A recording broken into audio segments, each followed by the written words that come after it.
नमस्कार दोस्तों, बहुत बहुत स्वागत है आपका हमारे YouTube channel study with smartness में। आज के इस वीडियो में हम हिंदी के कुछ इंपॉर्टेंट क्वेश्चंस को डिस्कस करेंगे। तो चलिए शुरू करते हैं। हमारा पहला प्रश्न है, वीर पुत्र को जन्म देने वाली माता, इसके लिए एक शब्द निम्न में से कौन सा है? वीर प्रसू, वीर प्रसव, वीर प्रसून या वीर प्रभु? इसका राइट आंसर है वीर प्रसू। चूँकि जो वीर को जन्म देने वाली माता होती है उसे वीर प्रसू कहा जाता है। इसके अलावा उसे वीर प्रसवनी भी कहते हैं। नेक्स्ट क्वेश्चन है, ओछा का निम्न में से कौन सा सही विलोम है? तुच्छ, नीचता, लघुता या गंभीर? इसका राइट आंसर है गंभीर। चूँकि ओछा का व्यक्तित्व से संबंधित अर्थ होता है तुच्छ या छिछोरा, तो इसका विपरीत अर्थ प्रकट करने वाला शब्द है गंभीर, जिसका अर्थ होता है संजीदा या शांत व्यक्तित्व का। नेक्स्ट क्वेश्चन, माननीय का शुद्ध रूप निम्न में से कौन सा है? माननीय, माननीय, माननीय या माननीय? इसका राइट आंसर है माननीय। माननीय का शुद्ध रूप होता है माननीय। नेक्स्ट क्वेश्चन, चिड़ी मार का समासिक विग्रह निम्न में से कौन सा है? बेवकूफ, चिड़ियों को पालने वाला, चिड़ियों को मारने वाला या चिड़ियों को खाने वाला? इसका राइट आंसर है चिड़ियों को मारने वाला। क्योंकि चिड़ी मार एक तत्पुरुष समास का उदाहरण है और इसका समासिक विग्रह होता है चिड़ियों को मारने वाला। नेक्स्ट क्वेश्चन है, अंधे को दो आंख मिलना मुहावरे का अर्थ निम्न विकल्पों में से कौन सा है? योग्यता ना होने पर भी सफल होना, अत्याचार होना, मनोकामना पूर्ण होना या बुद्धि नष्ट होना? इसका राइट आंसर है मनोकामना पूर्ण होना।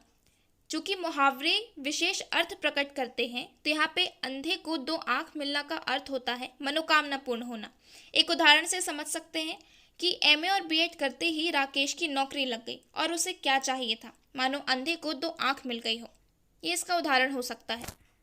नेक्स्ट क्वेश्चन है, ईश्वर दत्त का समासिक विग्रह निम्न में से कौन सा है? एक नाम, ईश्वर द्वारा किया हुआ, ईश्वर द्वारा लिया हुआ या ईश्वर द्वारा दिया हुआ? इसका राइट आंसर है ईश्वर द्वारा दिया हुआ। ईश्वर दत्त एक तत्पुरुष समास का ही उदाहरण है और इसका विग्रह होता है ईश्वर द्वारा दिया हुआ, या जिसे हम ईश्वर का वरदान भी कहते हैं। नेक्स्ट क्वेश्चन है, आन प्रत्यय से बना शब्द निम्न में से कौन सा है? आनंद, उड़ान, आन बान या आना? इसका राइट आंसर है उड़ान। चूंकि प्रत्यय वे शब्दांश होते हैं जो शब्दों के पीछे लगकर नए शब्द बनाए, तो यहाँ पर आन एक प्रत्यय है जो कि उड़ में लगकर उड़ान शब्द बना रहा है। नेक्स्ट क्वेश्चन है, ओजस्वी का निम्न में से कौन सा सही विलोम है? ओजहीन, औजहीन, ओजाहीन या ओजहीन? इसका राइट आंसर है ओजहीन। चूंकि ओजस्वी का मतलब होता है प्रभावशाली या शक्तिशाली, तो इसका विपरीत अर्थ प्रकट करने वाला शब्द होगा ओजहीन। ओजहीन मतलब जिसमें तेज ना हो या जिसमें शक्ति ना हो। नेक्स्ट क्वेश्चन है, शाक सब्जी खाने वाला, इसके लिए एक शब्द निम्न में से कौन सा है? शक आहार, शाकी, सब्ज आहार या शाकाहारी? इसका राइट आंसर है शाकाहारी। चूंकि जो शाक और सब्जी खाते हैं उन्हें शाकाहारी कहा जाता है। नेक्स्ट क्वेश्चन है, दुष्ट के लिए सही पर्यायवाची वाले शब्दों की पंक्ति को चुनिए। दुर्जन, अघम, नीच, दुर्जन, अधम, नीच, दुर्जन, अधम, नाच या सुरजन, अधम, नीच? इसका राइट आंसर है दुर्जन, दुर्जन, अधम, नीच। चूंकि पर्यायवाची शब्द एक जैसे अर्थों का बोध कराते हैं, तो यहाँ दुष्ट को दुर्जन, अधम, नीच कहते हैं और इसके अलावा खल, पिशन और पामर भी कहा जाता है। नेक्स्ट क्वेश्चन है कि तुम तीन देव में को नर नारायण या कि दो, इसमें कौन सा अलंकार है? संदेह अलंकार, अतिशयोक्ति अलंकार, उपमा अलंकार या उत्प्रेक्षा अलंकार? इसका राइट आंसर है संदेह अलंकार। चूंकि संदेह अलंकार में उपमेय और उपमान की समानता के कारण ये निश्चय ही नहीं कर सकते कि उपमान वास्तव में उपमेय है भी या नहीं, यानी कि यहाँ पर एक संशय या फिर संदेह की स्थिति बनी रहती है।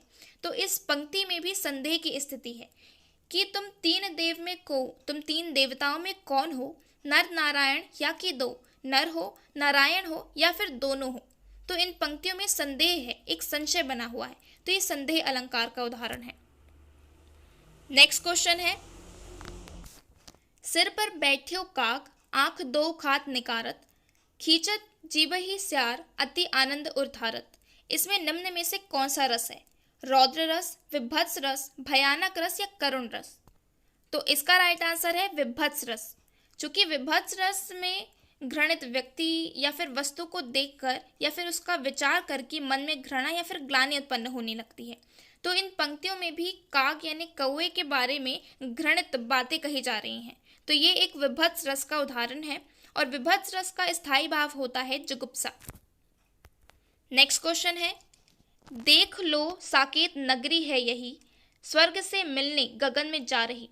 इसमें निम्न में से कौन सा अलंकार है? संदेह अलंकार, अतिशयोक्ति अलंकार, उपमा अलंकार या भ्रांतिमान अलंकार? इसका राइट आंसर है अतिशयोक्ति अलंकार। चूंकि अतिशयोक्ति अलंकार में किसी भी वस्तु का बढ़ा चढ़ाकर वर्णन किया जाता है, तो इन पंक्तियों में भी साकेत नगरी का बढ़ा चढ़ाकर वर्णन किया जा रहा है और उसकी तुलना स्वर्ग से की जा रही है। नेक्स्ट क्वेश्चन है, दुख के सही पर्यायवाची वाले शब्दों की पंक्ति को चुनें। कष्ट कलश वेदना, कष्ट द्वेष वेदना, कष्ट क्लेश वेदना या कष्ट क्लेश वंदना? इसका राइट आंसर है कष्ट, क्लेश और वेदना। चूंकि पर्यायवाची शब्द एक जैसे अर्थों का बोध कराते हैं, तो यहाँ दुख को कष्ट, क्लेश और वेदना कहते हैं। इसके अलावा इसे पीड़ा, व्यथा या शोभ भी कहा जा सकता है। नेक्स्ट क्वेश्चन है, संशय के लिए सही संधि विच्छेद को चुनिए। समधन सय, समधन शय, समधन शय या समधन शय? इसका राइट आंसर है समधन शय। चूंकि संशय एक व्यंजन संधि है और इसका संधि विच्छेद होता है समधन शय। यहाँ पर म और श मिलकर अंश बना रहे हैं, संशय। म और श मिले हैं और इससे संशय बना है, तो ये एक व्यंजन संधि है। तो ये थे आज के हमारे हिंदी के इंपॉर्टेंट क्वेश्चंस। देखने के लिए धन्यवाद। Thanks for watching study with smartness. Please like, share and subscribe.